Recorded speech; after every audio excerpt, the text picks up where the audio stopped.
come out chased by hounds. Round and round we go, wearing a pinche rabbit's foot for luck, just ahead of the fucking hounds. ¿Qué hubo? ¡Ah! ¿Qué vida es? ¡Qué loca vida, home!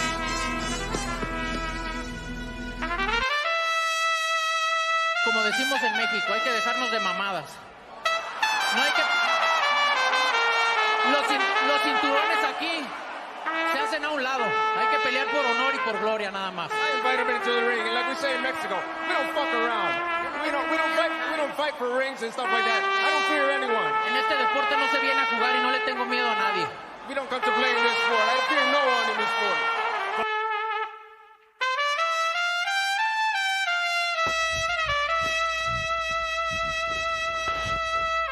What's your prediction for the fight, then? Prediction? Yes, prediction. Pain. Como decimos en México, hay que dejarnos de mamadas. We come out chased by hounds.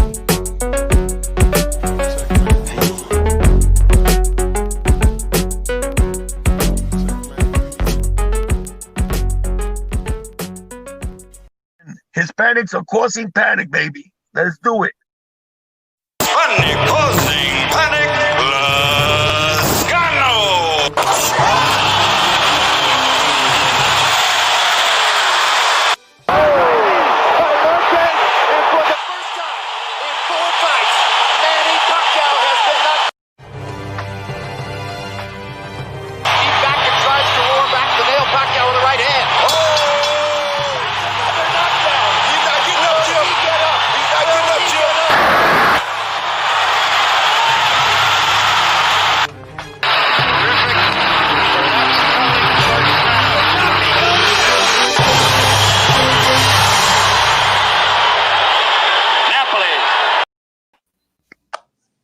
Thanks to those joining me live and to those that'll be joining me, D-Style Boxing, Chief Funky, and Christine Lopez on Archive. Let's get this show started. Well, first of all, shout out to Leave It in the Ring Network. You're listening on the podcast form.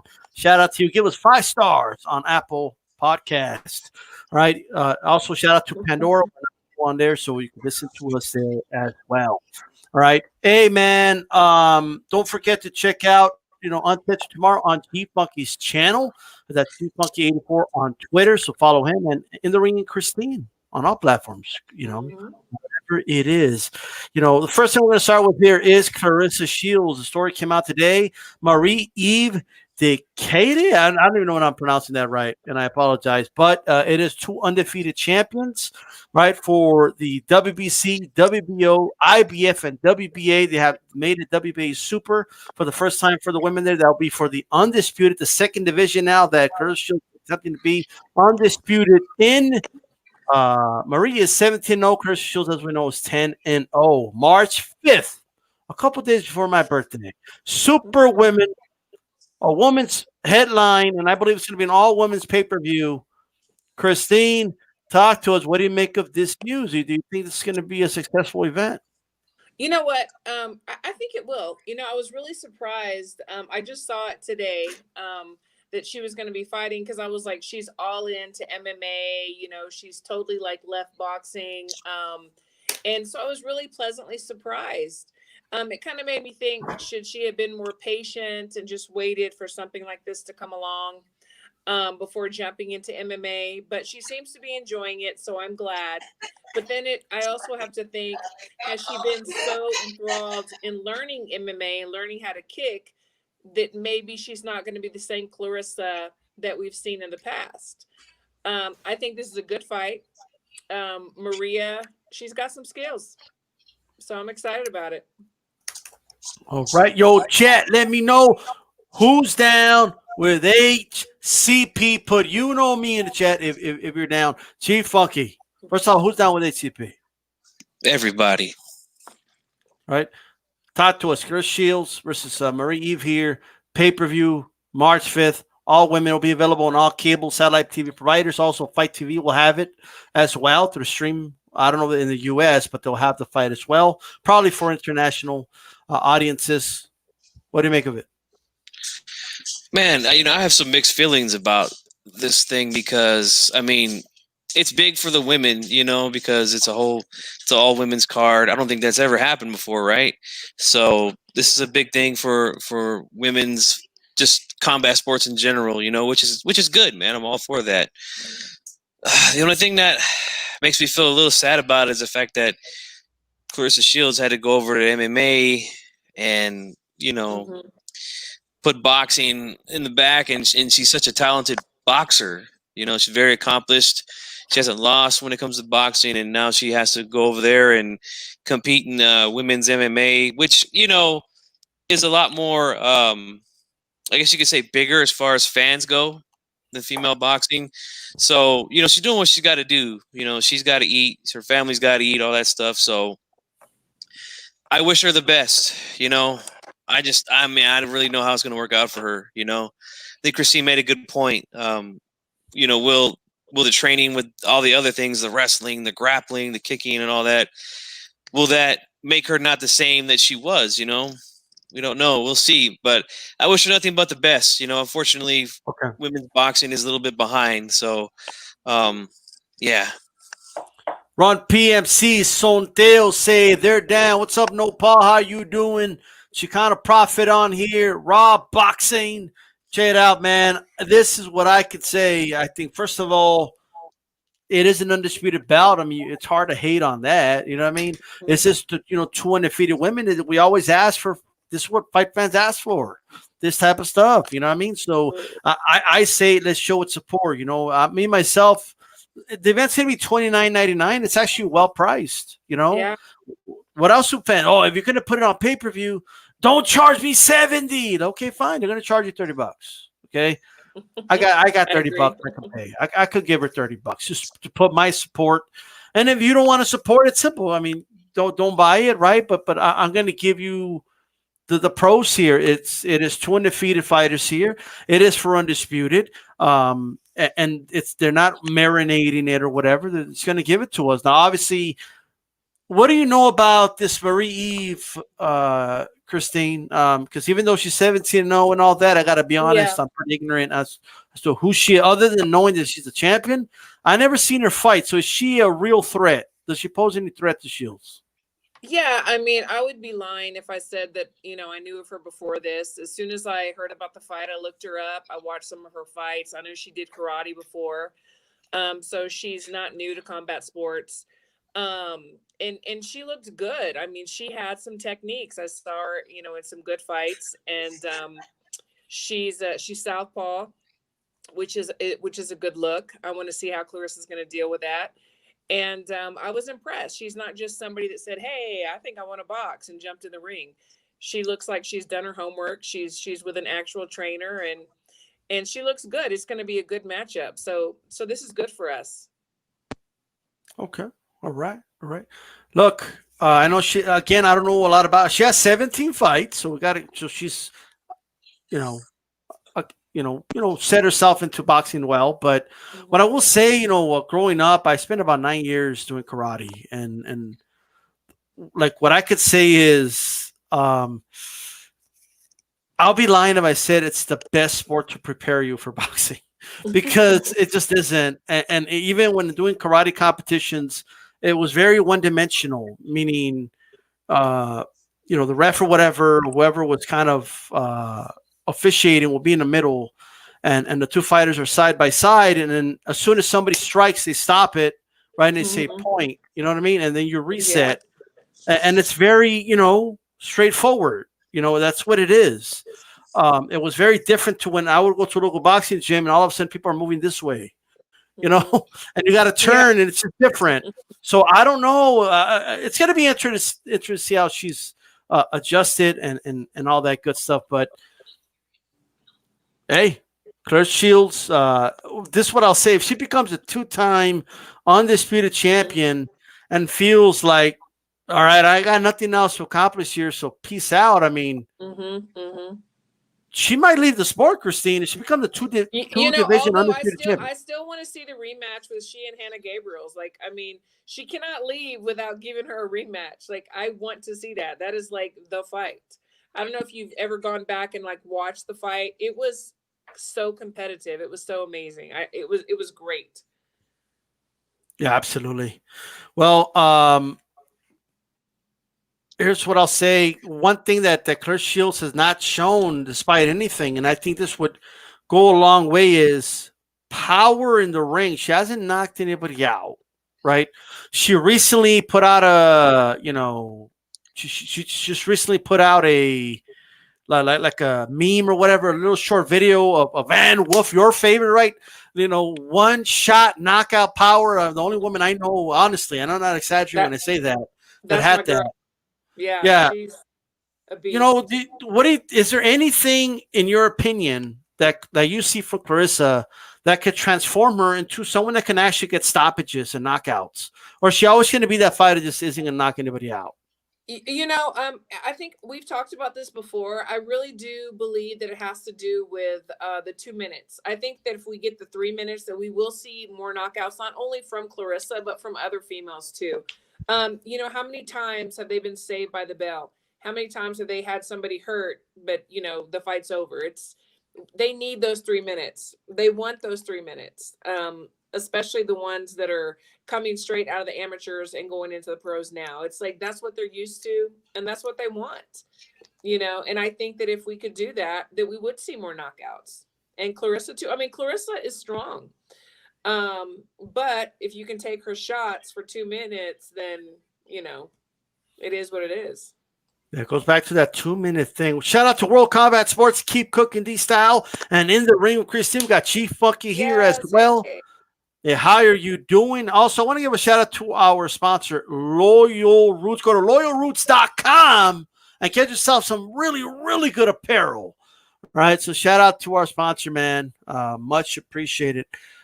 Chief Funky, do you have any final thoughts on Claressa Shields? I know you said, you're kind of disappointed that she's possibly either going to be sharing her time with MMA or maybe even leaving the sport altogether, depending on how it goes over there.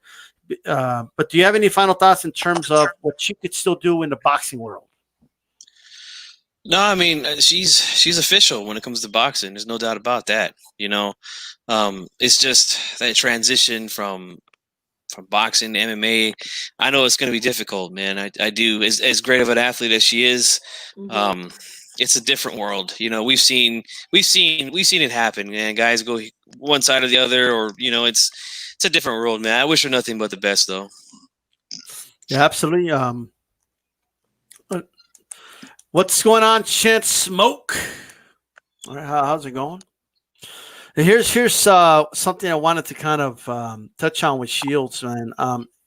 One thing I could say is I'm a firm believer in if you're going to do something, do it right. Okay? And she's doing it right. Like she's went to the Jackson gym, one of the most popular and most sought out after gyms. A lot of experience out there. She has Holly Holm as to train with. She has John Jones, for God's sakes, arguably the best ever to do it in MMA.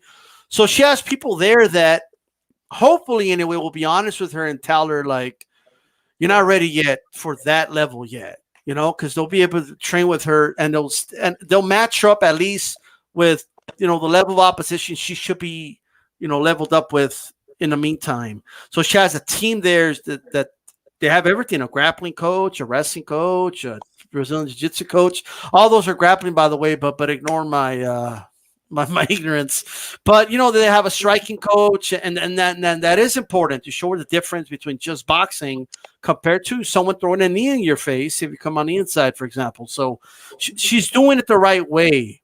And I have a feeling, it's a question I want to pose to the both of you. I have a feeling that she's not really going to have an MMA fight. I just think like she's going to get some fights in boxing, I think, and the MMA thing just is never going to pan out, I don't think. Just my opinion. But what do you think? Do you think she will fight MMA? Let's start with you, Chief Funky.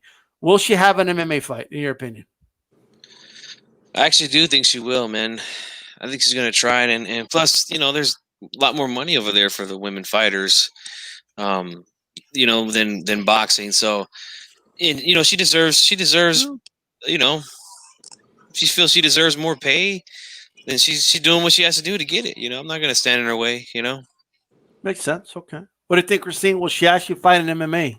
I think she will. I mean, promotionally, I mean, it's a dream. I mean, you get this two-time Olympian, you know, gold medalist that's done everything in boxing, and now she's switching over. You know, if I'm a promoter in MMA, she's a dream. You're going to get new fans, more money. I mean, yeah, it makes sense. Yeah, for sure. Well, we'll see how it goes for Claressa Shields. You know, many argue the best pound for pound women's boxer in the world.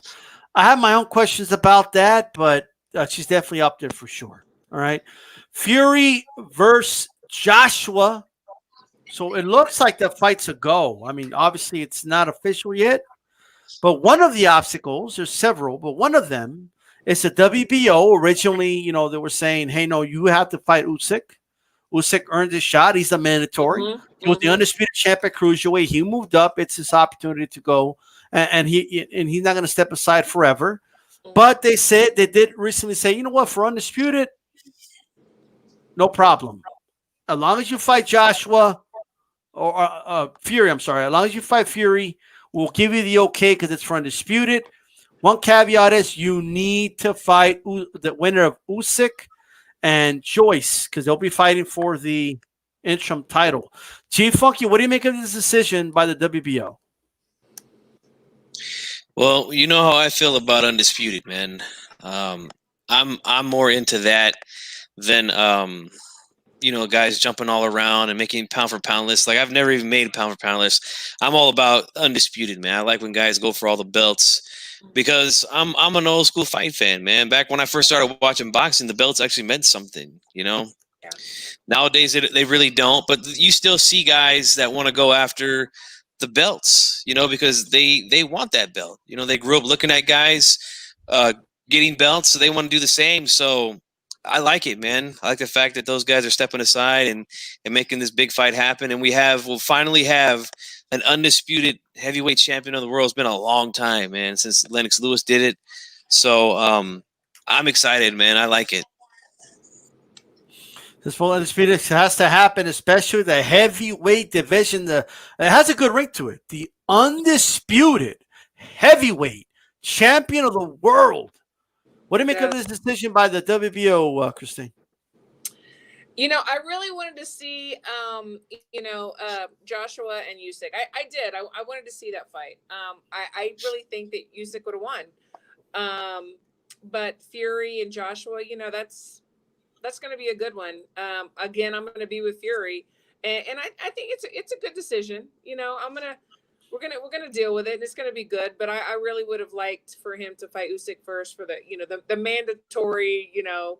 But you know how all that goes when it comes to business and this and that. But it's good. It's good. Yeah, Usyk will have to fight Joyce, you know, to Joyce, become interim champion. G Funky, Usyk Joyce. What do you think about that fight? I like it, man. I like that fight. That's a good fight too. You know, Joyce made me look like a fool in his last fight. You know, I picked Dubois to beat him, and he was hitting him with that sledgehammer jab, you know, but man, Dubois could not do nothing with that thing, man. He just running into that thing all night long, busted his eye, and he forced him to take a knee. So, you know, I got nothing but respect for Joe Joyce now. You know, he made a believer out of me. And, you know, Usyk, I don't know, man. I'm really concerned with him at heavyweight. You know, I know he's very skilled. He was the former undisputed cruiserweight champion of the world. We know he's got a lot of skills. But, man, in his last fight against Chisora, which was a good win, don't get me wrong, but, boy, he was running like a marathon in there. You know, he was moving and grooving, man, and he didn't have a choice, you know. He was boxing. Yeah, he didn't have a choice. Guy. Yeah. So it's going to be tough for him at heavyweight, man. I think he's going to have to – that's going to be what he has to do, man, especially against these big guys at heavyweight. Like, Joe Joyce is not a little man. He is a giant, you know. So that's going to be a tough task for him, but I do think it could be interesting. He's already beating him in the amateurs. Yeah. It's about hit and don't get hit. You know, that's what it is. And that's what he did. Yeah, he had to do what he had to do, Yeah. and he got the win. You know, Chisora, I think, blew his tank early. You know, he went out there to try to get him out early, wasted a lot of energy trying to chase him down, and it did not pay off in the end. No. Right. Well, we'll see about that. Well, what do you think about that fight for the interim championship? Usyk, Joyce, and of course the WBO has ordered saying, I don't care who wins, Fury or Joshua, no exceptions. You got to fight the winner of that interim belt. What do you think, Christine? I mean, it's good. You know, I mean, right now the heavyweight division is exciting. There's a lot of good things going on. For a while, it was kind of dead. You know, so you know what? That's fine. Let's do it. Let's do it all. It's fine. You know, I want to see all the fights. Absolutely. Raw TV says Fury is the best heavyweight in the sport right now. Yeah. Man, Chicano Prophet, I'm talking myself into maybe picking Joshua. I think this fight might be closer than people think. No Paul says true, but I hope because I need a good fight. No Paul says I don't think Fury will be on the back foot for this one. Right? Punch Drunk Boxing, join us. Saludos, kings and queen. They call this gentleman sport, which means we need to be gentlemen enough to support women boxing. Great job, D-Style and Chief Funky. And, of course, we're joined by In the Ring with Christine. The fight I really want to talk about is Joshua Fury. I mean, there's a lot of people that are just being party poopers about this fight. You know? Like, we're all excited. Yes! Undisputed. We've been waiting for this, you know? Yeah. And then I'm hearing the other side like, boo, boo. Yeah. Oh, you want Wilder. Okay, like, but look, nobody says Wilder can't be in the mix, but got beat, bro. It's what happens when you get beat. Where's he at? Yeah. I know where's that. No, in the Bible it says that being quiet is something like that. You know what I mean? But hey, shout out to Punch Man. I appreciate the support. Says God bless to all. All right. Thanks for your support, brother. Look, man, I have to be honest. You know, despite everything, despite the excuses and the glove gate, despite all that, all right, I still wanted to see the trilogy. You know, I felt like outside of the fans and outside of all that, just from a boxing fan's perspective and looking at the styles, call me crazy. I just don't think that's going to work a second time. Right? So basically what he did was blitz Wilder. That's what he did. He blitzed him. You know what I mean? Well, guess what? Okay, if he knows a blitz, what did you believe him, Christine, when he said, "Oh, I'm going to go right at Wilder. As soon as the bell rings, I'm coming at him." Did you believe him? I mean, yeah. You did? I did. Yeah. Wow. I mean, he you know, I mean, he thinks that he's got this, I don't know, this magic touch that, you know, everybody's going to be right in front of him and just stand there. He can come right at him and just do his thing. I think he believed it. And I think he thought he was going to do it, but it just didn't work out that way. You know, I don't know. Well, what I'm talking about is a Fury. This Fury was telling everybody right out of the gate, I'm coming right at Wilder. Come and just jump right on him. Yeah, like, I didn't believe him. Nobody believed him. Okay, like only Kronk and them knew that. Like nobody believed that. I didn't see one person on YouTube, and if they did, I want to see it. I want to see the receipt.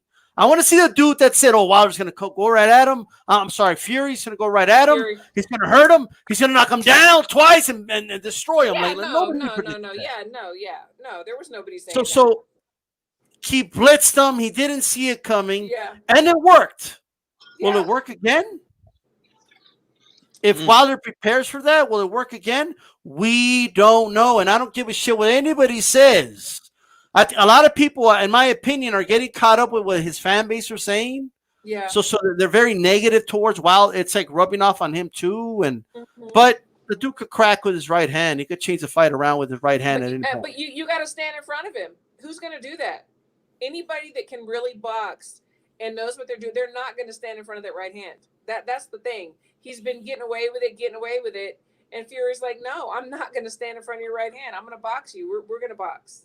Here's what I'll say. if the blitz doesn't work this time, if Wilder anticipates that blitz, he's going to come right at him, right? And if he's prepared for that, and then he has to fall back to his great boxing skills, right? Fury, he got hurt and dropped twice in that fight, right?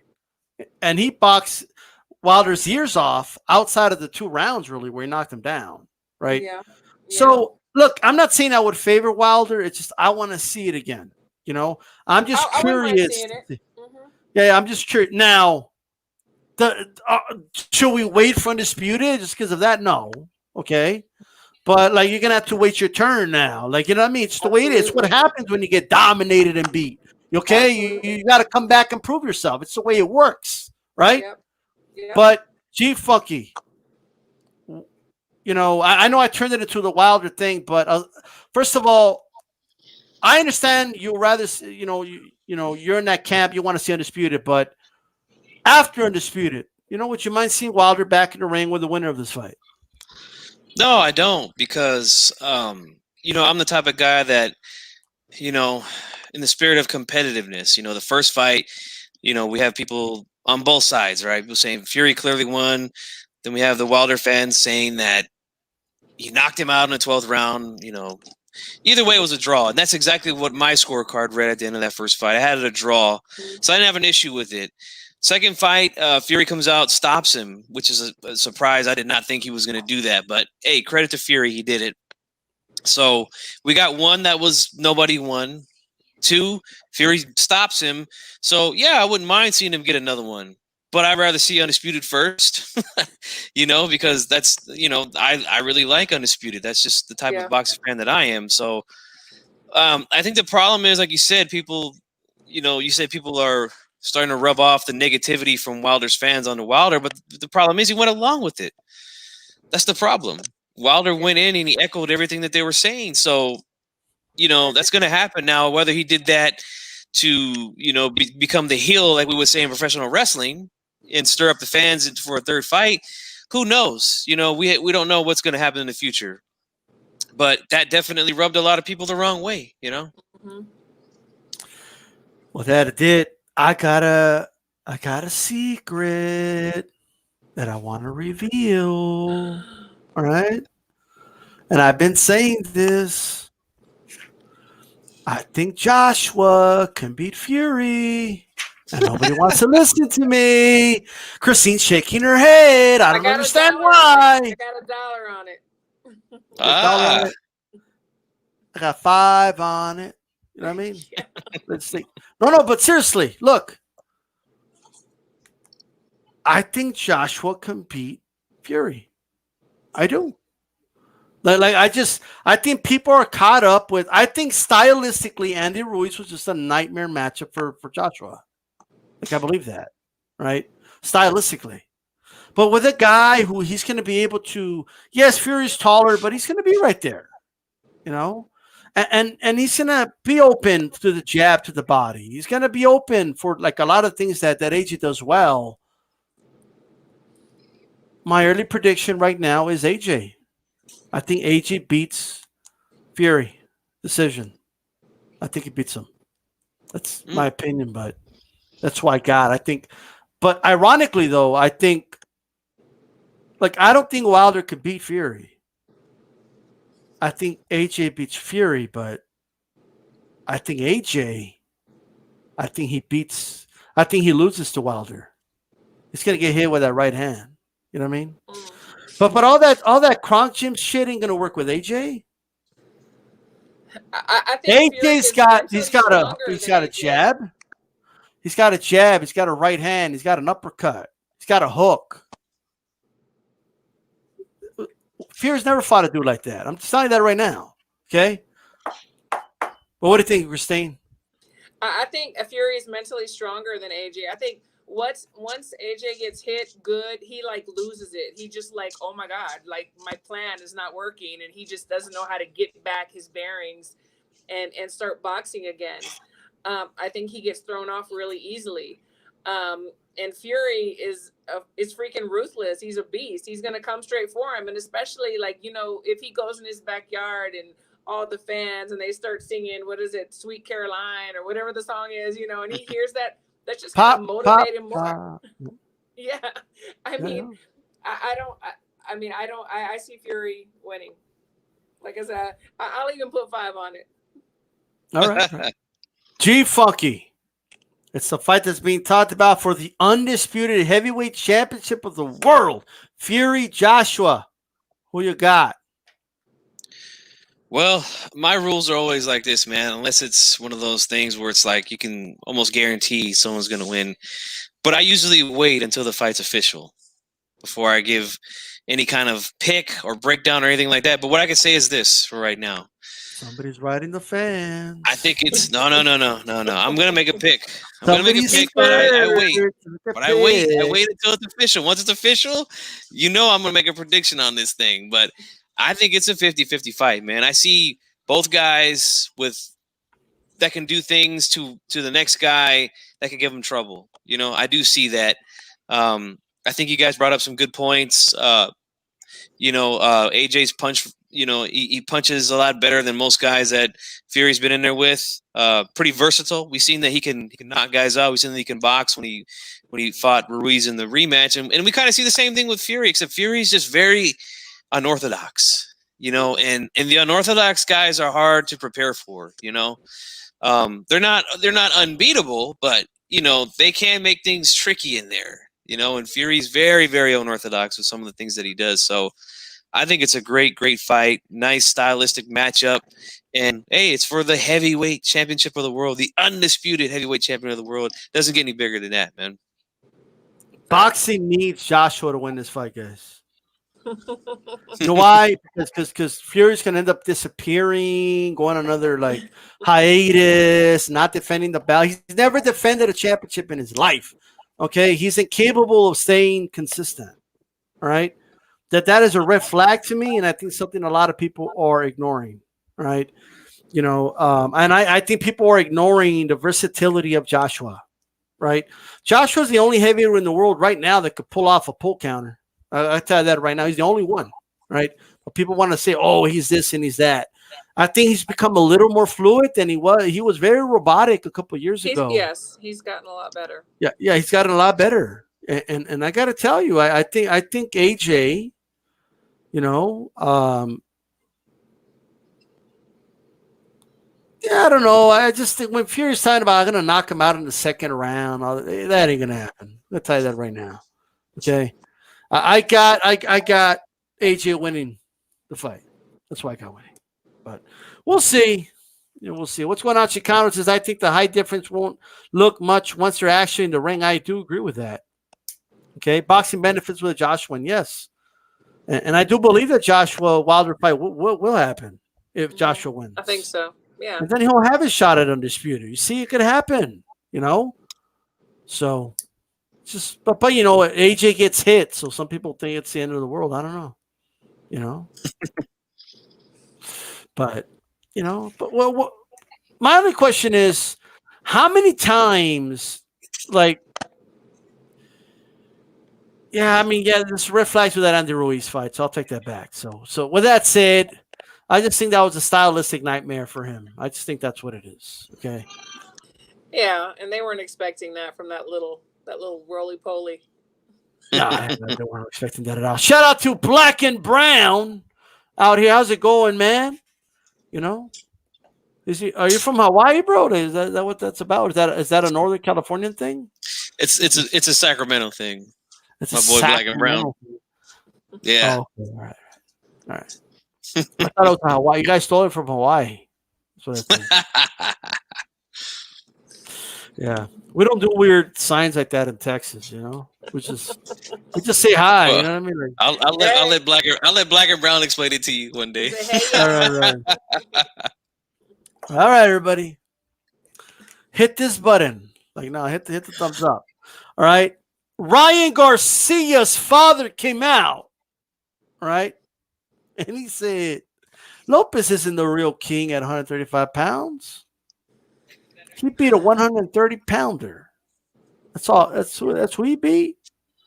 Who Lopez to call himself the king of 135 pounds? What do you think, Chief Funky? What do you make of that statement? Well, I mean, it's typical. You know, we see trainers and fighters. You know, they're gonna go at the other fighters, and you know what? That's fine. I don't mind that. But I don't agree with it. You know, I mean, and this is the thing that I was telling these Lomachenko fans right after the fight, because that's the first excuse they use was, oh, well, he's smaller. He's so much smaller. He shouldn't even be 135. Yet the guy had 3 damn belts at 135 pounds, knocking guys down, you know, putting guys on the canvas at 135. It wasn't a problem then. The guy gets beat, and now it's a problem. Yeah. You know, like, give me a break. And these are the same fans that didn't want to hear it from the Rigo fans when he had to move up 2 weight classes, and they said, well, he's too small. I mean, Lomachenko himself said that he's too small after the fight was over. But no, they didn't want to hear that. You know, I mean, it's a complete double standard by these guys. And, you know, and I expect Garcia's dad to say things like that. You know, if there's a potential fight between those two, of course, there's got to be some trash talk there, you know? But it's definitely not true, man. The guy, to me, he's a lightweight, man. The guy was the king at 135, 3 belts. The man had the WBO, the WBC, and not the IBF. What else do you have? The WBA. 3 belts, 3 world titles at 135 pounds, and he's not a real 135 pounder. You gotta be kidding me, man. You gotta be kidding me. What does that even mean? The whole he's not a real this, or if a dude's campaigning at that weight class and he wins a world title in that weight class, he's part of that weight class. Okay. Absolutely. Newsflash, Ryan Garcia's dad, okay? There was only 8 weight classes originally, all right? 130-pounders were lightweights, all right? Yep. If that's it, there was same-day weigh-in, and you waited at 126 to be featherweight. If you weighed anything above that, you're a lightweight, okay? Yep. Period. Ray Robinson, first time he moved from welterweight, right, to middleweight. When he fought for the middleweight crown, dude weighed like 150 pounds, soaking wet. All right? Couldn't make 147 anymore. Didn't mean he was going to go to 160, right? But that's what I think a lot of people don't understand. But anyway, what do you make of that statement, Christine? Do you think he was being serious, or do you think he saw bravado here? Just a bunch of trash talk? You know what? I think he was serious, but I think it's ludicrous. I mean, he sees somebody that's taking the shine right now, and he wants his son to be there. And I understand, you know, he's a father, he's a coach, whatever. But it's ridiculous. I mean, he beat Comey, he beat Lomo. He's going to beat everybody else that comes in front of him, in my opinion. He is the guy right now.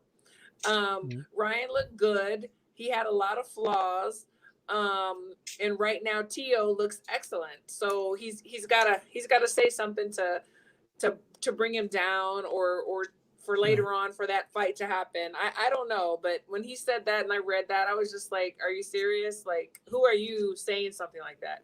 It was stupid. Plus, who are you beat? Like what? Like you just beat a guy that 130-pounder beat. Okay, yeah. That 130-pounder didn't get knocked down by Luke Campbell. What's that about? All right, but yeah, it's interesting. Obviously, look, if he's so little, why don't you fight him? Right, exactly. Easy win, right? It should be, but yeah, we know how boxing is, man. Politics, promoters, you know. I mean, yeah. I'm tired. Honestly, I'm tired of bitching and moaning about it. You know, it's been this way ever since I can remember. You know. Oh yeah, for sure. It's just the thing is this: these guys got to make a name for themselves, and then it'll be worth the while for these promoters to throw some money in there. You know, that's really what it comes down to. Start getting some good wins. You know, start getting some legacy wins, like we like to say around here in HCP, like the way Teofimo did against Lomachenko, and then we'll start talking. Other than that, talk's cheap, man. That's right. Talk is cheap for sure. Now, granted, I don't want to take away from his win over Luke. I think it was a really good win. I'm inclined to believe, I would hope anyway, that the dad was just kind of saying it to get his son's name out there or something. But yeah, you just never know nowadays. I've heard some of the craziest things. I just heard Devin Haney the other day say that I don't know if Loma deserves a fight with me. Oh man. Oh my! Come on, bro. What do you mean? What does that even mean? Like, oh, does he deserve a fight with me? Like, Oh come on my! now. But Gamboa did though, right? Like Gamboa totally Yeah. earned it by getting knocked out by Tank Davis. You know, like Right. that was totally That's earned funny. right there. And Ryan that's Garcia's dad is the baby nuts of the week that we saw at that segment. I should get Theo Rubin on the line. You know. What happened to Theo Rubin, man? I don't know, man. I don't know what happened to that Vato, man. But maybe I'll get in contact with him, man. See if we can get him on again. You know. Corona got him. Corona got him. You know what I mean? Oh, let's hope not, man. Let's hope not. I thought maybe he was going to show up tonight. He seems to like when Christine is on, so you know. Right? Right. The surprise guest. You know, Yeah. maybe we're just foreshadowing something. I don't know. You know what I mean? But hey, I want to talk about one of my favorite fighters, man. I wonder what you guys think in the chat, by the way. Yes, Chicano, that is an ignorant statement. Shout out to D Hodges. Shout out to Run PMC. How you guys doing? Look, Luis Neri, right, versus Brandon Figueroa. Some sources are saying that fight is a done deal. Which means it's about 80% done. That's what that means. Okay, so we don't know yet, but 122-pound division here. Luis Neri considered the best 122-pounder in the world according to BoxRec, and in my opinion, he is. Brandon Figueroa, man, what are they doing to Brandon Figueroa? You know, the heartthrob, isn't that his nickname? Let me tell you something. All right, Heartbreak Kid or something like that. Huh? the Heartbreak Kid. I mean, Brandon Figueroa. What are you guys doing? He and Ryan can make a movie. Ryan and Brandon Figueroa. You know, they could be in. Yeah. That's right. They could be the Rockers. You know, from remember Marty Jannetty and HBK. But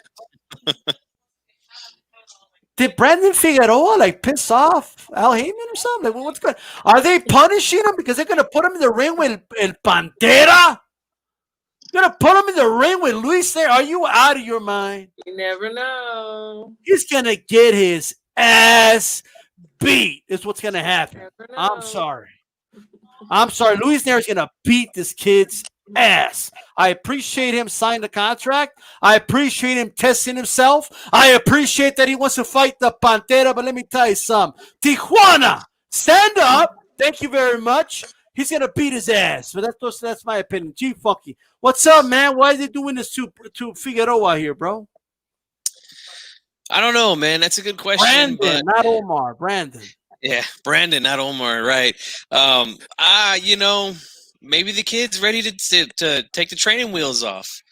You know, I mean, I shouldn't say maybe because he is. The fight is official, right? So, man, it's a tough fight for him. Of course, Pantera Neri's man, he's a mean little guy. Let me tell you, and I don't think he's going to be. I don't think he's going to be the same on fight night with Brandon Figueroa, but. I'll say this, man. I agree with D-Style. I do think that Pantera is going to win this fight. But I think it's going to be exciting, man, for the first, I don't know, anywhere from the 1 to 4 rounds. I think it's going to be exciting, man, because Figueroa, he always comes in good shape, ready to fight a good, hard 12 rounds. He's not afraid to let his hands go. So I think it could be entertaining, man, for the first couple rounds. And I see Pantera taking over mid-rounds and then getting the stoppage. I want to say around 8, 9, something like that, you know? Look, man, I need to see Brandon Figueroa's birth certificate, bro. That dude looks 10, okay? He looks like 12 years old. He's going to be fighting Luis Neri. Something's not right here, okay? Did he talk back to Al Heyman or something? Well, what happened here? Like, why is he getting put? He's going to get his ass beat. I'll tell you guys right now. If you believe Figueroa's going to win, I need to hear from somebody. Do you believe, Christine, in the Heartbreak Kid? No, this is what I'm going to say. Neri, at the end of the fight, is going to tell you that Brandon was his toughest opponent. Look, before I had seen Brandon spar not too long ago in Dallas, a big guy. Talking about practice. That fights heavier. And the boy can take a shot and give a shot. He will keep coming. We're underestimating him. Do I think he's going to win? I do not think he's going to win. I think Neri is going to win, but I do not think it is going to be a walk in the park, and Neri is going to say that Brandon was his toughest opponent. That's my prediction. Luis Neri's gonna knock this kid out in under 5 rounds. Okay, I I swear don't to think God. so. Like, I mean, look. First of all, I don't think his face could hold it. I just don't. I just think he's gonna get cut up everywhere. Other little girls that love him are gonna be angry. Luis Neri's gonna get death threats after the fight. You know what I mean? So, like, let me tell you something. All right. I think Brandon's mom's gonna jump in the ring, start hitting Neri with the purse. He's just like, get it! Like, you know, like, but I gotta tell you right now, okay, you're talking about practice, not a game. I know what you're saying. I know what Not a you're saying. game. We're talking about practice, y'all. We're gonna talk after the fight. Oh, I like that. No, I just think this is all, like, let me tell you something. If Brandon goes the distance, I'll be shocked. I'm not gonna even lie to you. Okay. He gets hit way too. Neri's a monster puncher. He can He punch. is. Yes, he is. I take. And he's a nothing. monster body puncher. Yes. Like, I mean, I just don't see. And that long torso, he don't even use his height, Christine. Was he using his height in sparring? Because he doesn't use it in the ring. He doesn't. He doesn't. He doesn't. He doesn't. Hey, what's going on, G-Funky? Well, why does he use his height? Like, has somebody told him he's taller or something? I don't know. He's figured it out yet. Yeah, you know, we unfortunately we see this too much in boxing, where guys don't utilize their physical advantages, True. like height, reach, things like that. I mean, we saw that with Canelo and Smith in his last fight. Yeah. I don't think it would have made a difference, but it might have made the fight a little more interesting. You know, if he uses reach and his height, but sometimes we don't see that, man. But yeah, Figueroa, I think he's going to have to learn the hard way, man, unfortunately. Because Pantera is going to get in there, man. He'll get on the inside and start to dominate, man. That's what I see. What's going on, Mr. Sinister? World Combat Sports in the ring. Man, we ain't talking about practice. We're talking about practice, he said. Okay? Look, obviously, I mean, I wasn't there to witness what you witnessed, so you have reason to feel that way. But I just think that my only concern would be this. Obviously, this could happen anytime you go with a new trainer, a new system in any sport. But Luis Neri didn't look like the Luis Neri I got accustomed to in his last fight, right?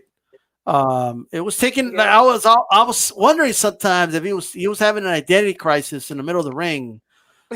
Yeah, that's true. But then I feel like he was like, you know what? I was gonna do what I do, and then he knocked it out. You know, and look, obviously, you know, it takes time to knock guys out and stuff. Sometimes, you know, it's not. What was the dude's name again? Barrera. I forget the dude's name. That Neri fought. He was a solid fighter. Yeah.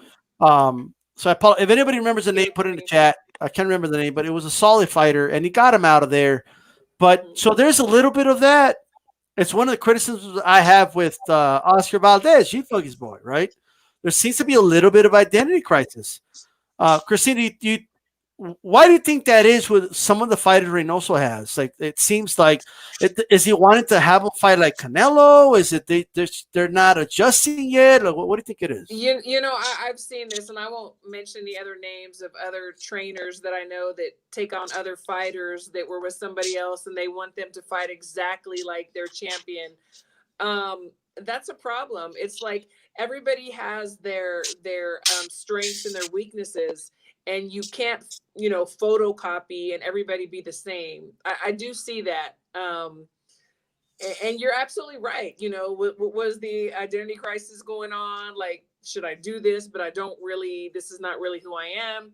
I think it happens a lot. And like I said, I can name other trainers that have tried to do that and it doesn't work. Yeah, that was Alameda, yes. But and the reason I'm saying, because I think he is a good fighter, I just think Neri should have had him out there a little earlier. But you know, do you think that Neri will make some adjust? Will you think he'll adjust to his new trainers, G-Funky, on time for this young kid? I hope so, man. Because like you said with Valdez, who I'm taking I'm stepping out on a branch, you know, and not a very sturdy one, because I know a lot of people out there like, he got no chance against Burchell. But I hope that they do get it all together, start clicking the way that they should. I agree with Christine. I think that that's what's going on down there in the Reynosa camp. Is they're trying to turn these guys to Canelo when Canelo's Canelo. Not that his style is you can't imitate it or anything like that, but these guys were already pretty good and had a good style before they got there. Like you go to the trainer, like I want little tiny things, like kind of like cooking in a way. Like if somebody makes a good dish that you make, the same dish is good, but then hey, try this, try a little bit of that, maybe one or two things, but don't go crazy and try to change everything. Like you're gonna end up messing everything up. And I think that could be what's happening, but they have to get on the same page and come up with a good game plan. For sure, man.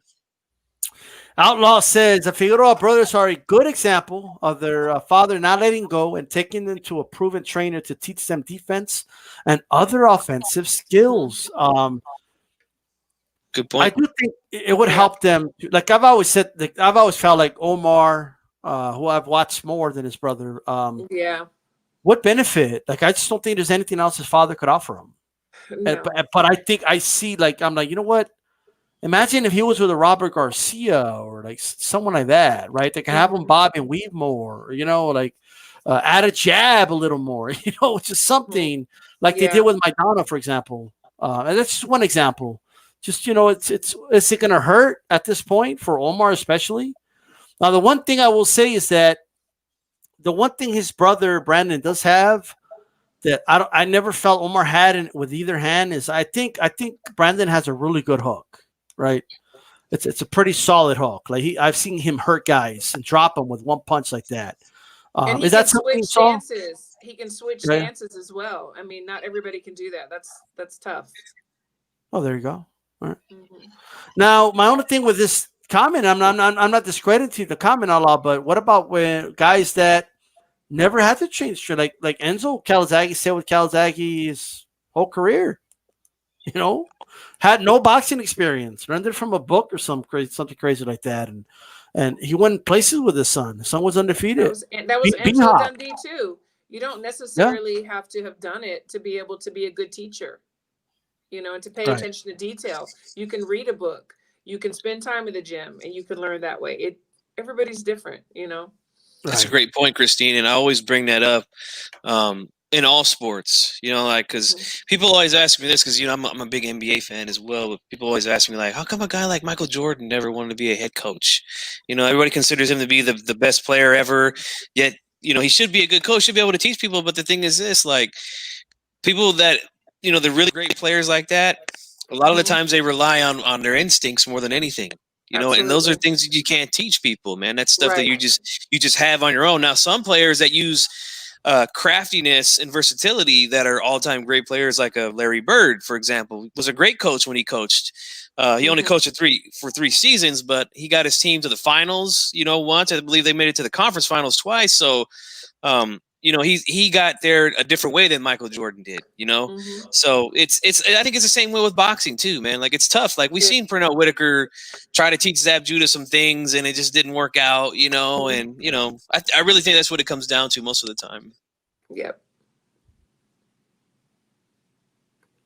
Absolutely. I don't know shit about basketball, but I know Michael Jordan was great. But here's what I could say about why I believe anyway. A guy like Freddie Roach, who's like a journeyman boxer, becomes a good trainer, or guys that maybe had amateur experience, but an injury kept them out from becoming pro and do it, or guys like Enzo, right? That took the time and say, you know what, I want to make sure my son does it right, so I'm going to do it, and he did the work to do it, right? Right.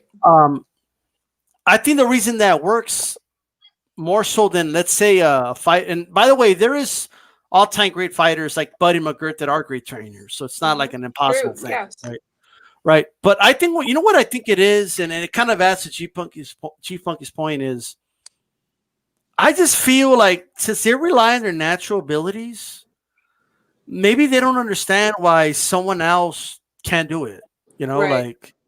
Like just do the pull counter, just go like that and boom, just right, go. Like I did it all the time. Like, no, well, maybe Yeah, that just person do isn't it. capable. Like, they don't have your reflexes and your speed, so you have to teach them something else, right? Yeah. I think that's what it is, like, and I think patience. You got to have patience. Have to have You know? patience. You know, And and Yes. for these great trainers, they have a passion. I mean, anything, not just boxing, anything that we have a passion, if we want to cook or play basketball or whatever, we study our craft because it is our passion, and you can be the best. You know, you don't have to have done it. It's about being having a passion. And yeah, having the passion for, and it comes with patience, right? Absolutely, and studying. You know, Like, I remember I used to work. Well, not where I didn't get paid, so I guess it wasn't work. But I used you to. volunteered. I used to volunteer for it was just for like a season for Little League soccer, right? Mhm. And I remember, like, the head coach was always yelling at these kids, and the parents yelling at their kid, and I mean like That's ugly, not fun. you fucking idiot! Why did you do that? Like they're 8, okay? Like, Gosh. what are you doing? And we're like 0-3. I'm like, we're not even winning. Like, dude, like, what do you think? We yell louder? No, you're Oh my taking gosh. away the Like, give fun. them You're making them participation, they're gonna be nervous. done. Yeah, you're taking away the fun. You're making them nervous when they do get the ball. They're not playing well because of that. I see them playing better when they're just playing. Just shut up and let them play. Yeah. And we started winning.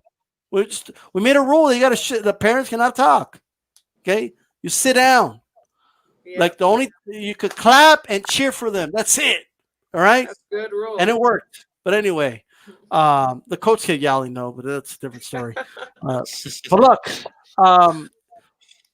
Outlaw says, yeah, sometimes it works, but the majority of the time it doesn't work. The father's tapped out, and he knows about the fighter stops growing. Look, Ryan Garcia's dad did let go, and he gave him to Reynoso.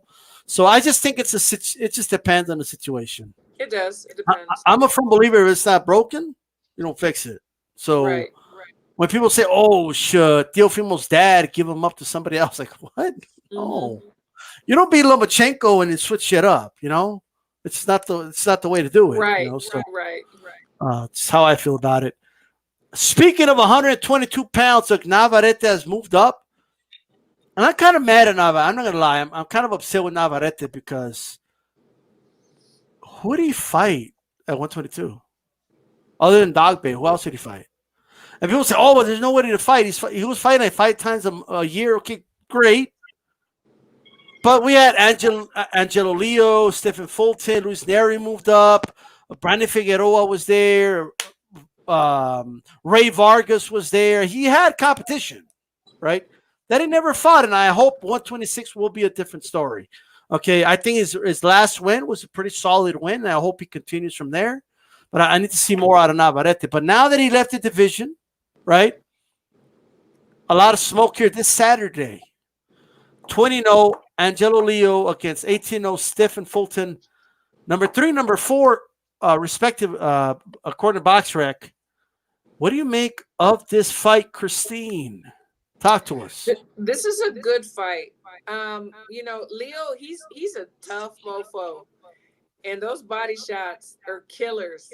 And Stephen Fulton is more technical, and Stephen is a little. I mean, he hasn't lost, so he's a little full of himself, and he really feels like he's going to totally dominate Leo. I don't see it.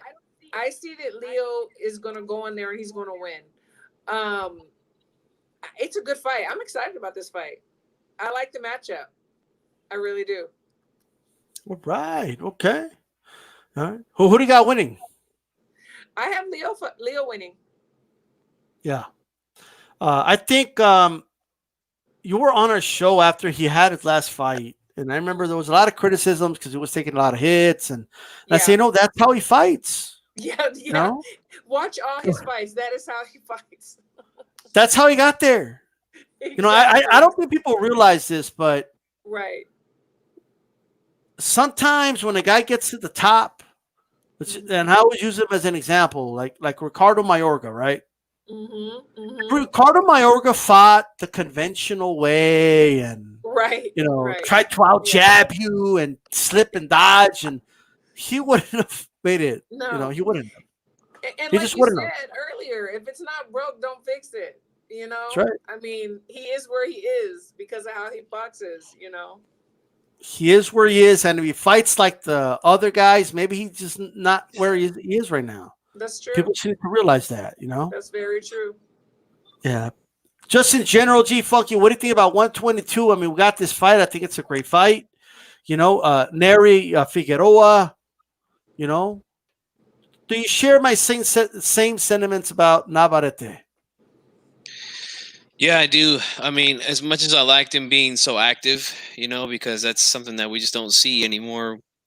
But again, back when I was a kid watching boxing, we always seen guys fighting, 3-4 times a year, sometimes even more than that, and he was doing that. But was he fighting the best of competition in the division? No. Ray Vargas was a fight that should have happened at 122, but hopefully we can get it at 126. Now, I will say this, as happy as I was with Navarrete doing that, I think it really did hurt him a little bit because, he started out fast against Villa, dropped him in, I believe it was the second round or the first round, something like that. Knocked him down again, I think a couple rounds later.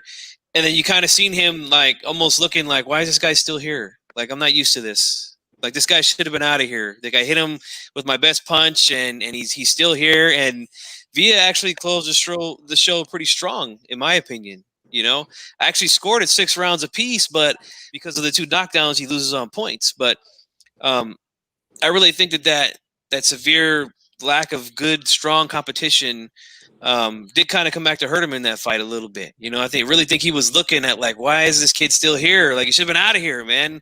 And that's what happens when you step up in class. Ruben Villa is a decorated amateur, and we saw that he can box. And he did give of Navarrete some angles and things like that. But hopefully he steps his game up at 126, man. When we get that Vargas fight for sure, man, because that's a great fight. Shout out to Hino. All right. Shout out to you.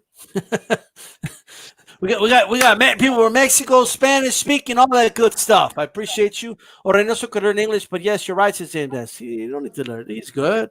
I think he speaks enough, but I don't know the context of that. I was kind of all over the place. Santiago Mira says Robert Garcia keeps the dads as part of the team. If the fighter has involved fighter in his boxing career, examples, Virgil, Franco. He does keep the dads involved, and I think that's a good thing. Josh Franco, yeah, that's true. Yeah, absolutely. 89-0. These 4 122 pounders that I just mentioned, they're all combined 89-0, and they're going to fight each other. I think that's a good thing.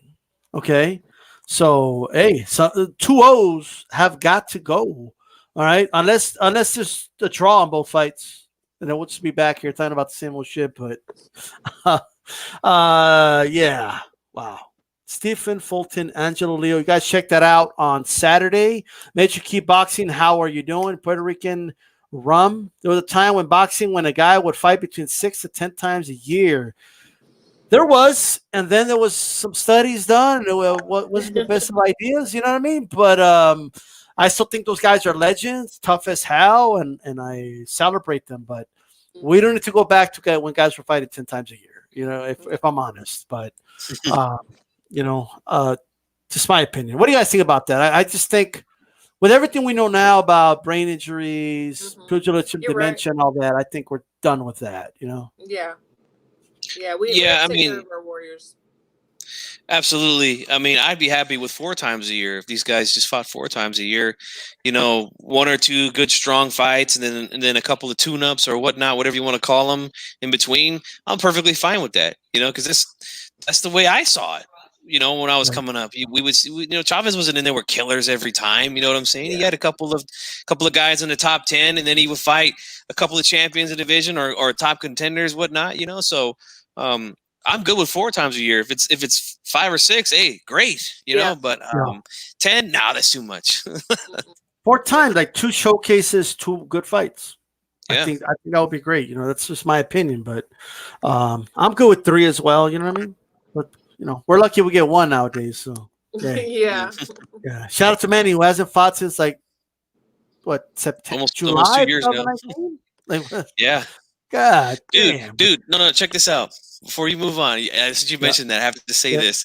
The very first show you and I did together was a preview for Pacquiao versus Thurman. That's how long ago it's been since he's been in the ring, man. Wow. Crazy. Man. You guys remember? I knew like Thurman was setting himself up for a major fail when he was mocking Pacquiao. Like, he's old, man. He was fighting when like T-Rex is fighting, little I'm just like, you get knocked down by a hook, bro. No. Man, he knocked you down with a hook. Then he hurt you to the body, dude. That was a really good fight, man. That was a real good fight. Close fight. I was hoping Manny would capitalize on that momentum. He had a great year, man. Early in the year, he beat Broner. Then he beats Thurman for the WBA Super. So, I mean, he had a hell of a year 2019, but he just hasn't done nothing since, He's tired. Yeah. Absolutely. Man. Well, but hey, shout out to the 122 pounders. Hey, G-Funky, Navarrete, Ray Vargas can still fight each other. Vargas moved up to 126. I've always wanted to see that fight. Because let me tell you right now, I got to tell everybody this, okay? There was a time in boxing where if you wanted to be the top dog in Mexico, you had to beat the top dog in Mexico before you start messing with the other dudes, right? And now it's just like, it's not a thing. I remember like when Barrera lost to Junior Jones and he cried and he retired and all that stuff, you know what I mean? And then Morales came out, he showed Barrera how it's done by beating Junior Jones, right? And he's the top dog. And as soon as Barrera announced his comeback, like that's what the media was getting him on. You know what I mean? Like, are you going to fight Barrera? Because he's back. And he says he's the king of Mexico. What's up? And that's what started the beef. That's what was like, nah, I'm the king of Mexico. Like, who the hell is this dude? So, what's going on with that, Chief Funky? These dudes, Ray Vargas and Navarrete got to get it on, bro. No doubt about it, man. Not only is it like that in boxing, but it's like that in the streets, bro. You can't have two Mexicans that think they're the baddest Chicanos in the barrio hanging around each other. Like, somebody's got to be the one. You know what I'm saying? So, I agree, man. It's got to happen, and I think that's a hell of a fight, man. I would favor Vargas right now, but good fight needs to happen, man. No more excuses. That's why Berchel Valdez is important. That's what's important. It's like, everybody's like, why? No, hold up. Like, let Berchel son this dude first. Show him, plant his flag in Mexico, say, this is my shit right here.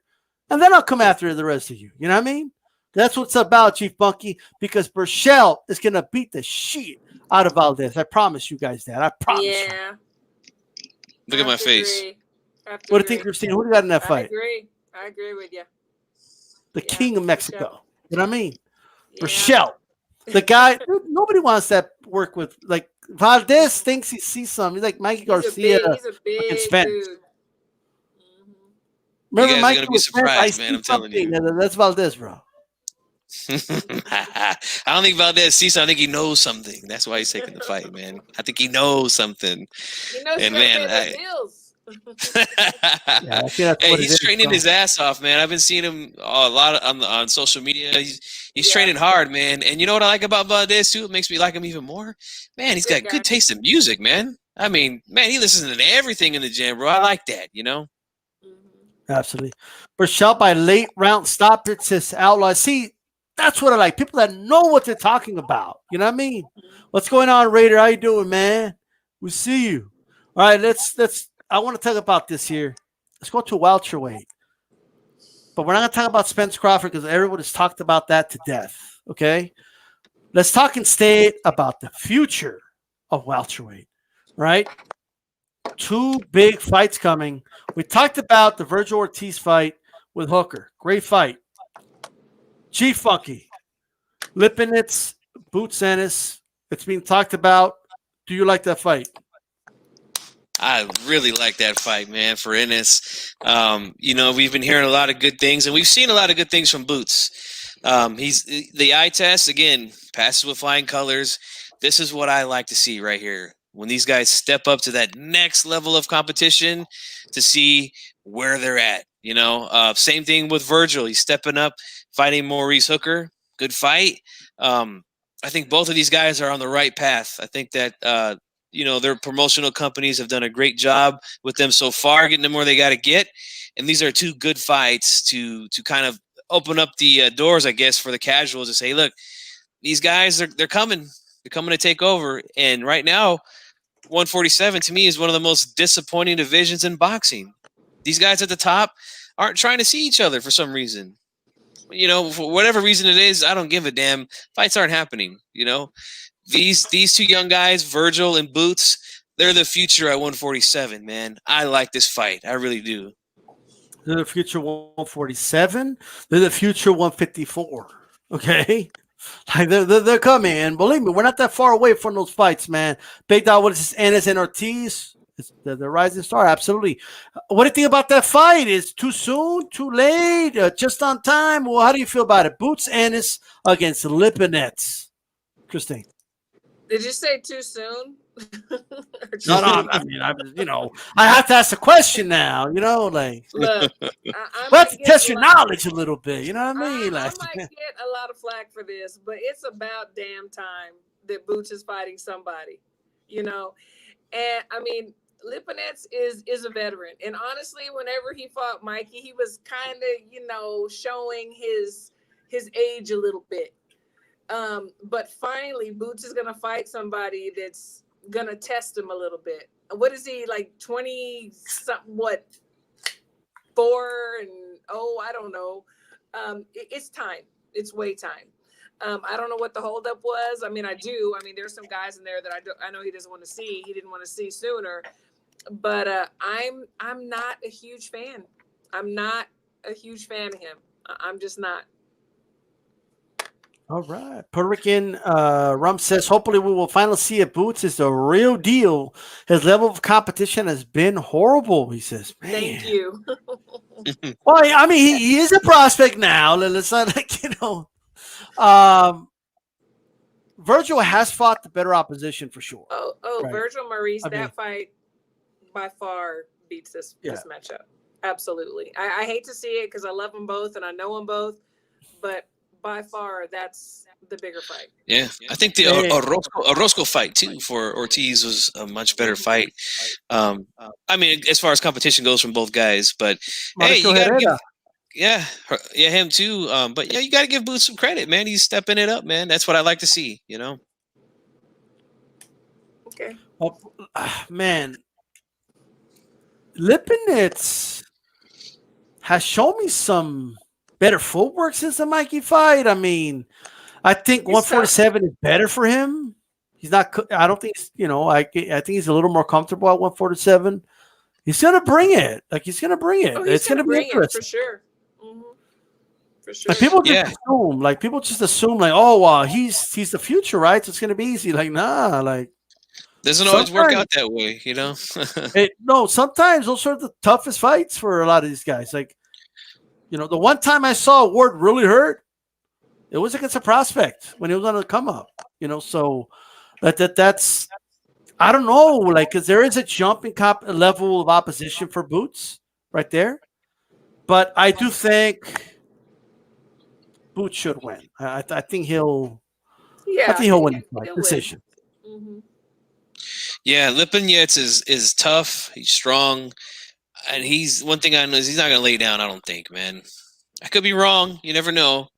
But I don't think he's going to lay down and make it easy for Boots, man. I think he's going to be like, look, you guys think that I'm the guy that's supposed to be this quote-unquote gatekeeper for these younger dudes? Like, how dare you, So I think he's going to make it a good fight, but I'm still going to pick Boots to win, man. Hey, look, remember Nakatani against Teofimo? You just never know. It could be a tough fight. HCP wants Lipinets to win, so Mikey's win over Lipinets ages well, says Chicano. It is a good win for Mikey, to be honest. It is. A shout out to Fighting Words with Chip Bud. I appreciate that super sticker, man. Much appreciated. Okay, it's that KO. Look at that uppercut with a KO. All right, that's right. All right. Appreciate it, man. Darnell Boone, yes, from PMC. That's the guy that hurt Ward. He hurt Ward, yeah. Stevenson. He hurt Yeah. Kovalev. Like, he's just that guy that you live for the moment. You know. Let me tell you guys something about that when Boone hurt Andre Ward, like, I didn't even see that fight live, and a lot of the people I know didn't see that fight live when it actually happened. But because I was in and out of gyms with friends that were training at the time here in Northern California, like, Ward was the talk of the town. You know, everybody was talking about what they seen from him in the gyms, you know, things like that. So when he got hurt like that, we all started talking about it. We were kind of like, I don't know, man, maybe he's not who we thought he was. You know, they made a lot about his amateur career and he was a gold medalist, but maybe the pros ain't made for him, you know. That's why someone like me, again, who was from the area, heard a lot about him. When they put him in that Super 6 tournament, man, I was not picking him to win that at all. And he surprised the hell out of me, man. You know, I remember, like, almost every prospect does have that moment where they get cracked and then we see if they can survive or not. Yeah. Sometimes they pass, sometimes they don't. You know, It's true. it's the way it is. You know, Gotta but see, hey, gotta see what he did, man. yeah, Boots Ennis, Hooker Ortiz. Look, as far as them being from Dallas and like that's not why they're good, Christine. It's not the water in Are you Dallas. sure? Are you It's sure? not the air you breathe in Dallas. You know, you know, it's not that. You know, for sure it's not that. You know, but in all seriousness, you know, one of them has to go. One of them has to be sacrificed for Dak Prescott to come back. It's the way it is. Yeah, You know, it looks that way. that's what I heard. What's going on, April Type? I think the Boots and the Lipinets fight is a tougher fight, like, in my opinion. But they're both great fights, though. Just because I have more questions about Ennis. I'm not sure how good he is. I know a lot of people say this, sure. I'm just not 100% sure. I know he's the truth, but how good, I don't know yet, you know? But what truth? Right. Well, Yeah. We'll find out soon because it looks like they're heading that direction. I think Lipinets is a step in the right path, and I think he is going to be able to land something on Boots, and then we're going to see if he's able to take a punch. He's going to get rough. He's going to get tough with them. We're going to see how he handles that. With Hooker, it's a little bit of a different challenge because of the reach, the height. You know, he likes to throw a lot of shots. So, you know, Ortiz is going to have to figure out a way to get in there and get on the inside of the reach. So, you know, both good challenges, but different challenges, you know? He's going to be rough and tough, and he's going to tear that house down. Absolutely. You know what I mean? I got to be there. Yeah, I don't know. Like, Hooker's good, though. He is. Speaking of hook, I mean, he could land a clean hook on and we might see him chin checked, Ortiz. Yep. You know, you never know. So we will see, though. But Ortiz just has a habit of beating guys better than his buddy and stablemate Ramirez did. So yeah, you're right. we'll see. You know, if any stops slipping, it's that one Ennis versus Danny Garcia 2022. It's just fighting words. Why not later this year? Well, why not late 2021? Garcia versus Boots Ennis. That's another good step up, you know. Yeah. Danny has not been swift at 147 at all, in my opinion. You know, and I said that going into the Spence fight. All his best wins have been at 140. You know, he's been beating the lower tier guys at 147, but every time he stepped up to the plate at 147 against the top guys, he's lost, you know. That's true. That's very true. Roger Ortiz and Mal are probably the best fighters out of Texas. Says Raider LA Boxing. Yeah. Hey. Jermel. Shout out to Jermel Charlo. He's doing his thing, man. 154. And a good example of, hey, if you lose, it's not the end of the world. Exactly. Yeah. He got his revenge, got his belt back. Now look, he's one fight away from being undisputed, man. Yeah. Shout out to Jermel Charlo. That's right. That's right. I want to have this conversation. So, how much stock can we put on the eye test, right? Because I think we're all guilty of doing it. Even I'm guilty of doing this. Like we pick and choose when we apply the eye test and when we don't, right? if it's a fighter we really like, oh, he's the truth. Watch, and we kind of put our stock in him. At least I do a lot of times. And if it's a fighter we're like, like maybe he is, but I'm not gonna I'm gonna say he needs to prove himself first, right? Like how much stock should we put in the eye test, Christine? Like how much? At what point is it okay to say, you know what, he's the truth? Because I think a lot of fans like to do it early. It's how we are. Like we want to call it before we want to be the eye that saw it all along.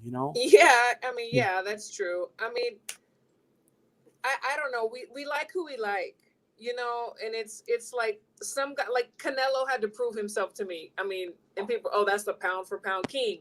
You know what I'm saying? So we like who we like. We see certain things, and I think that's never going to go away. It is what it is. For me, like in this conversation with the guys that we're talking about, Boots Ennis has to prove himself. I don't see anything. I see a lot of flaws. So I don't know. I think it's always going to be there. All right. What do you think, Chief Funky? When should we apply the eye test where we could say, you know what? I know he hasn't fought the best yet, but he's going to be one of the best. Like, when do you think we should as boxing fans, right? When do you think it's acceptable to do that?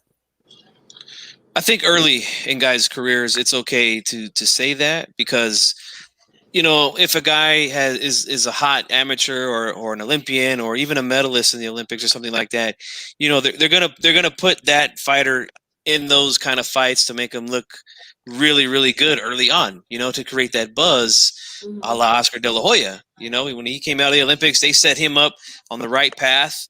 They threw him in there with Ruelas, who was a dangerous fighter at the time. His only loss was a controversial loss because he got knocked down. He was looking at his trainer instead of looking at the referee's count. And he got up a second late, and the referee said, "Hey, you didn't make it up in time. I had to stop the fight." So that only loss that he had was controversial.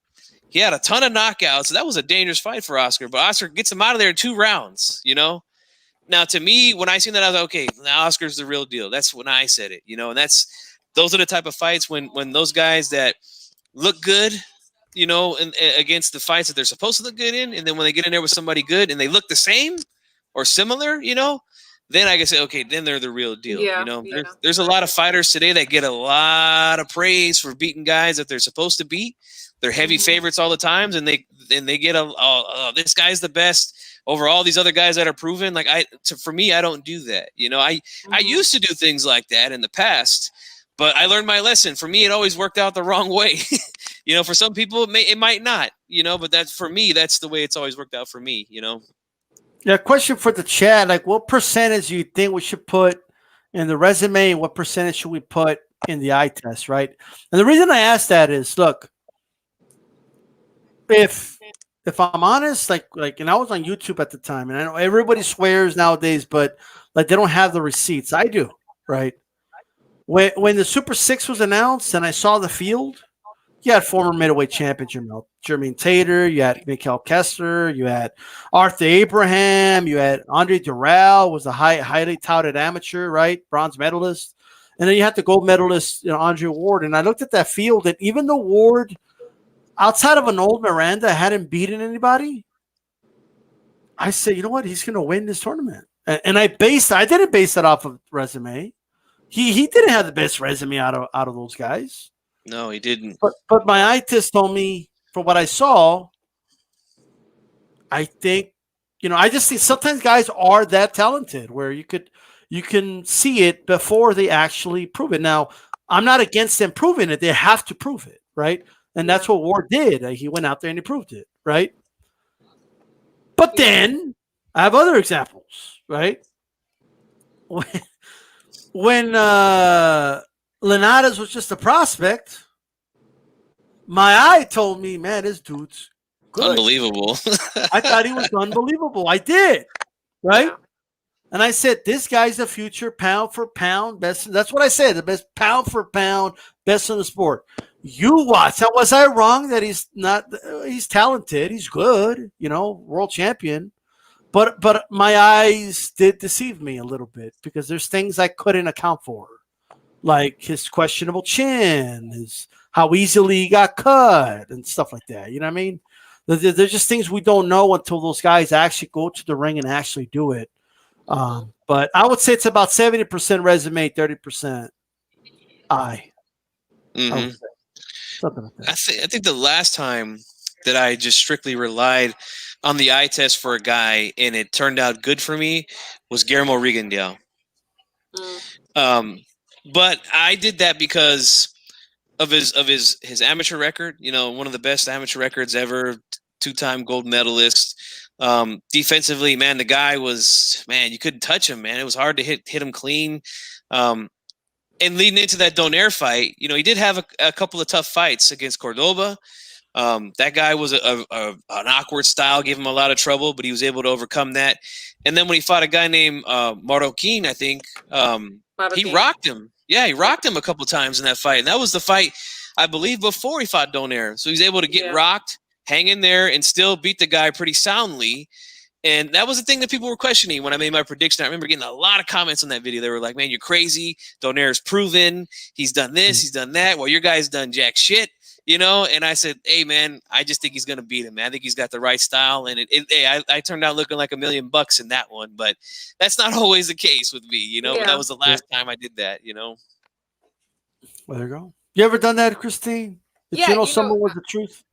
Yeah, like even like with Tio, like in the amateurs, like he didn't even make, you know, the US team. You know, he had to go to I forget where he's from. His dad told us about all that. He was kind of mad at Team USA. But that's a different story. Oh yeah. So yeah, sorry, but I wasn't involved in that. But okay. No, but that's what I'm saying. But I saw him, you know, at some national tournaments and some things, and even coming up and way before, like he had proven himself, you know, and he was calling out, you know, Lomo, and I could just see like this kid is gonna do something, you know, and I know some of his people, so I would see, you know, some stuff that he was doing, and I'm just like, this kid is the real deal.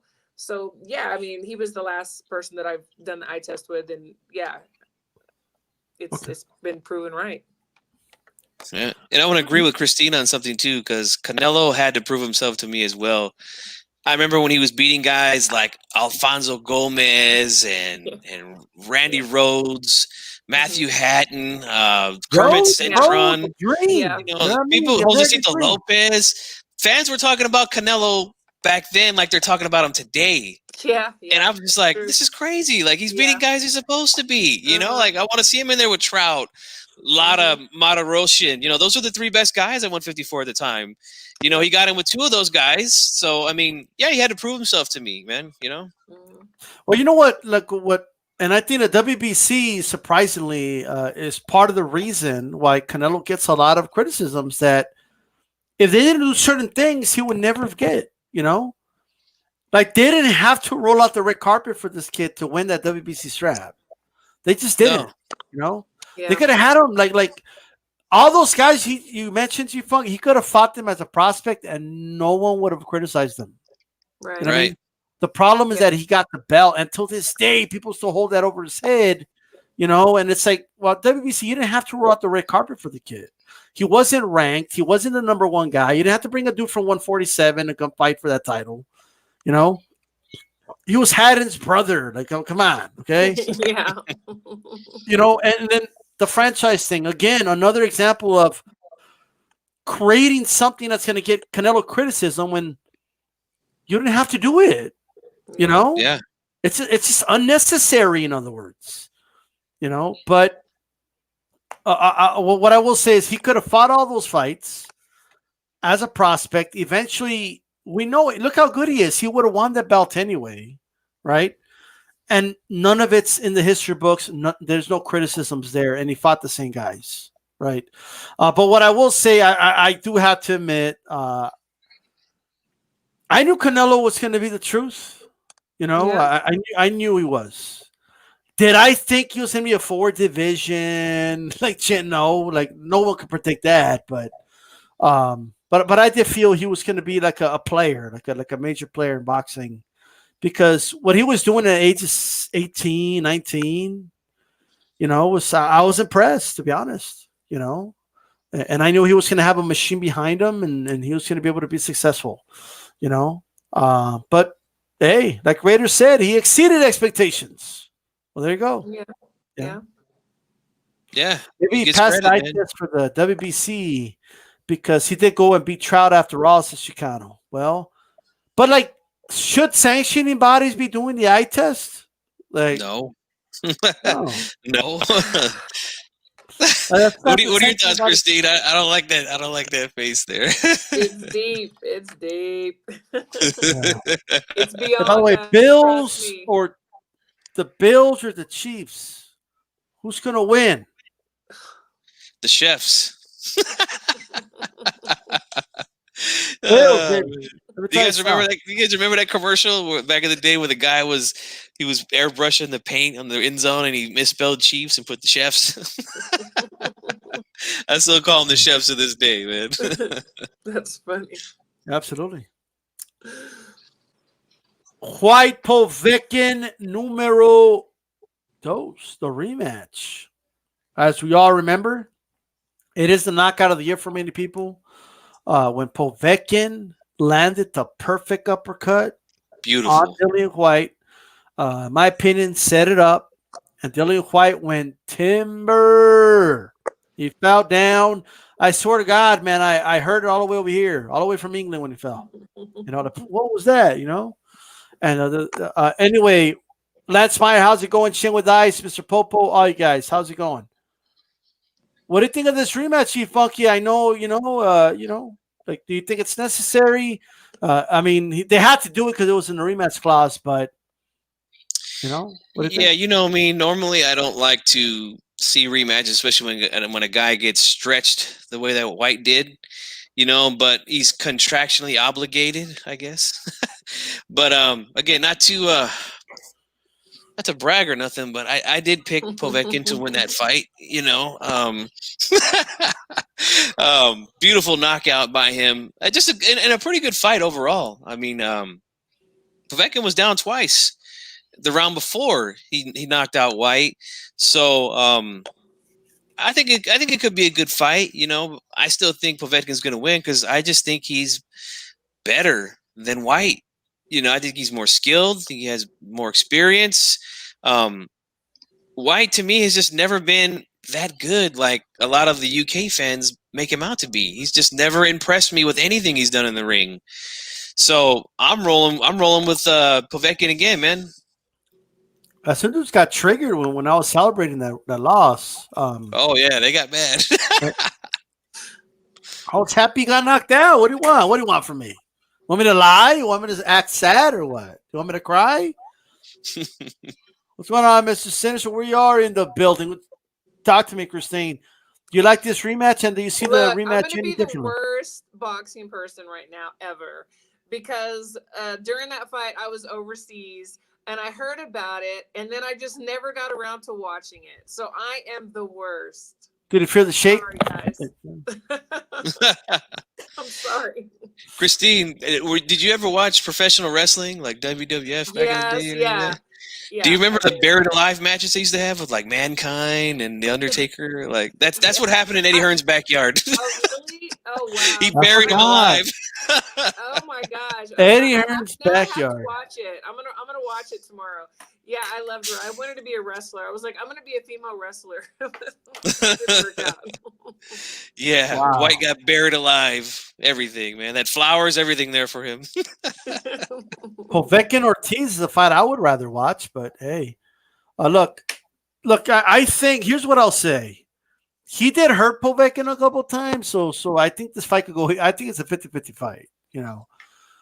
Personally. But I wouldn't be surprised if it happens again because White is a sucker for an uppercut. I'm sorry.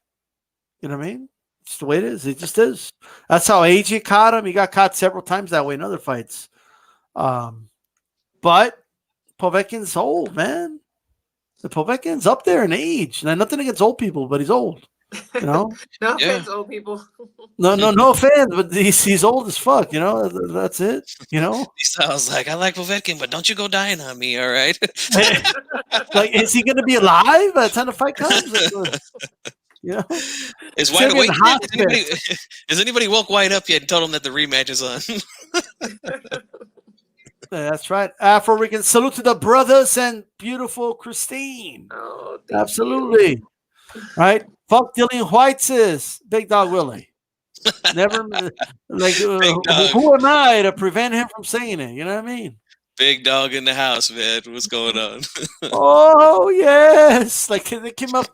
The Undertaker, due to the ropes, came and like took Dillian White away. You know, like took his body away. Like da da da. Had him in the urn. Oh yes, like just took him away. You know, everything Povetkin is that white, dude. Like the Undertaker. Remember the Undertaker? It was like pale. Yeah. You know, just saying. But hey, well, one more thing. Ryan Garcia, he got everybody excited, like, oh, about to make a big announcement. You know, I know. And then Tank's like, well, I don't know anything about it. So, well, there goes that. What's the big announcement, Christine? Like, what do you think it is? Is it a fight? Is it a YouTube video? Fight Manny? Like, what is it? It's not Tank. Is he gonna fight Tank? You think? Or not? I don't think so. No. What do you think? What do you think? Manny. I could see him fighting Manny. Manny. Yep. Yeah. Okay, why not? Why not? I think it is going to be Manny at a catch weight. From my understanding, Where are you guys getting from? I thought Pacquiao was signed to PBC because the last couple fights were under PBC, but where the hell have I been? I think he's a free agent, man. So that's not a hard fight to make if he's a free agent. Not at all. Yeah, but hold on. Excuse me, but that sounds so random. Like, where are you guys getting Manny from? Hey, well, he said it. I believe he's kind of hinted about it recently. So if it's not Tank, which is a long shot, I agree with Christine. It's a long shot. It's got to be Pacquiao, man. But Pacquiao's gonna fight Conor McGregor, isn't he, or some shit like that? Fuck McGregor. He ain't a boxer.